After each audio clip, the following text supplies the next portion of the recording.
Good evening everyone, welcome back to my channel Ishika's magic. मुझे हिंदी की कहानी और कविताएं दोनों बहुत पसंद है, लिखना भी पढ़ना भी। तो मेरे एक फ्रेंड को पता है, वो समय समय पर मुझे कुछ ना कुछ भेजता ही रहता है। तो उसने मुझे ये भेजा, लेकिन मैंने बहुत गूगल किया, मुझे समझ में नहीं आया इसका राइटर कौन है। मगर जिसने भी भाई इसको लिखा है ना, बहुत ही उम्दा लिखा है। लगभग इसमें हिंदी के सारे ही मुहावरे आ गए, खाने पीने से रिलेटेड जितने मुहावरे थे ना, मुझे तो कुछ भी मिसिंग लगा नहीं कि कुछ छूटा है, सभी आ गए। तो मुझे लगा, मैंने बहुत दिनों से कुछ पोस्ट किया भी नहीं था, चलो इसको पोस्ट करते हैं। मतलब इसको बोलती हूँ, अच्छा लगा, बोलने लायक लगा तो मैं बोलूँगी। मतलब आज मैं इसको पढ़ती हूँ, आप सभी सुनिए। तो ये कुछ इस तरीके से था कि हिंदी के मुहावरे बड़े ही खरे हैं, खाने पीने की चीज़ों से भरे हैं। कहीं पर फल है तो कहीं पर आटा दालें हैं, कहीं पर मिठाई कहीं पर मसाले हैं। तो चलिए फलों से ही शुरुआत करते हैं, एक एक करके सबके मजे लेते हैं। आम के आम और गुठलियों के दाम हैं। कभी अंगूर खट्टे हैं, कभी खरबूजा खरबूजों को देखकर रंग बदलता है। कहीं दाल में काला है और कहीं पूरी की पूरी दाल ही काली है। किसी की दाल नहीं गलती, कोई डेढ़ चावल की खिचड़ी पकाता है तो कोई लोहे के चने चबाता है। कोई दाल भात में मूसर चंद बन जाता है, पर मुफलिसी में जब आटा गीला होता है तो आटे दाल का भाव पता चलता है।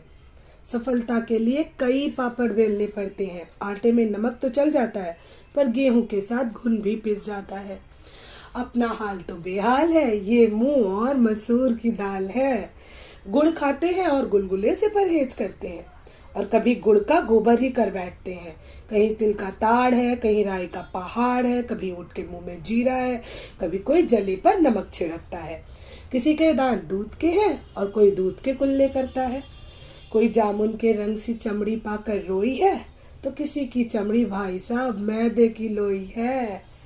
किसी को छठी का दूध याद आ जाता है, पर दूध का जला छाछ भी फूक फूक के पीता है। और कोई दूध का दूध पानी का पानी कर जाता है।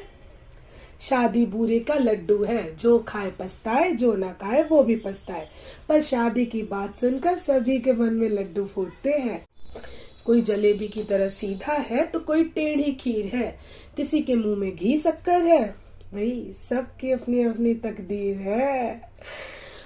कोई चाय पानी करवाता है, कोई खूब मक्खन लगाता है, पर छप्पर फाड़ कर जब कुछ मिलता है तो सबके मुंह में पानी आता है। भाई साहब, अब कुछ भी हो, घी तो खिचड़ी में ही जाता है।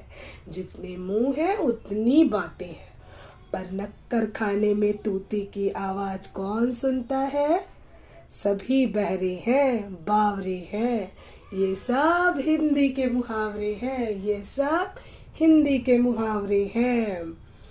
ये गजब मुहावरे ना बुजुर्गों की आन बान और शान है, अनुभवों की खान है।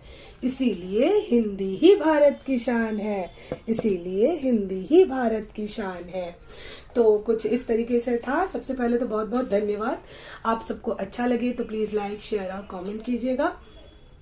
देखिए, हिंदी भारत की शान है, ऐसा हम इसलिए कहते हैं। ऐसा इसलिए नहीं है कि हमें अंग्रेजी से कोई परहेज है, दोनों ही भाषाएं हैं, दोनों का अपना अपना महत्व है, दोनों की ही अपनी अपनी विशेषताएं हैं। लेकिन हिंदी भारत की शान इसलिए है, एक तो मुझे लगता है हिंदी को ना जैसा हम बोलते हैं वैसा ही सुनते हैं और वैसा ही लिखते हैं। मुझे ये बहुत अच्छी बात लगती है हिंदी की। हम जैसा बोला, जैसे हमने अगर मान लीजिए कोई शब्द बोला मुहावरा, तो हम सामने वाले को मुहावरा ही सुनाई दिया, और लिखने वाला लिखेगा भी मुहावरा। म पे उ की मात्रा, ह पे आ की मात्रा, व और र पे आ की मात्रा, मुहावरा। अब अंग्रेजी में बहुत ज्यादा ही, अंग्रेजी में ही अगर बोले तो कंफ्यूजन है। जैसे अगर मान लीजिए कई वर्ड शब्द अंग्रेजी के ऐसे हैं जिनको हम बोलते कुछ और है, सुनते कुछ और है, लिखते कुछ और है। सामने वाला भी कंफ्यूज हो जाता है, बोलने वाला भी कंफ्यूज होता है, और मतलब जो पढ़ेगा वो भी कंफ्यूज होगा।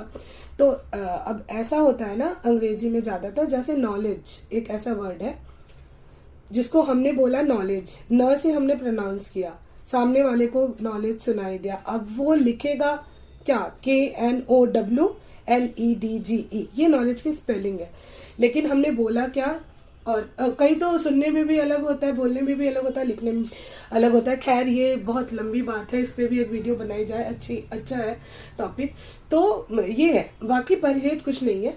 और दूसरा है तो भारत की भाषा है भाई हिंदी, इसको थोड़ा प्रमोट करना चाहिए, इसको और आगे तक लेके जाना चाहिए। इतने अच्छे अच्छे कवि आए, इतने अच्छे अच्छे कवि हमारे भारतवर्ष में जन्म लिए।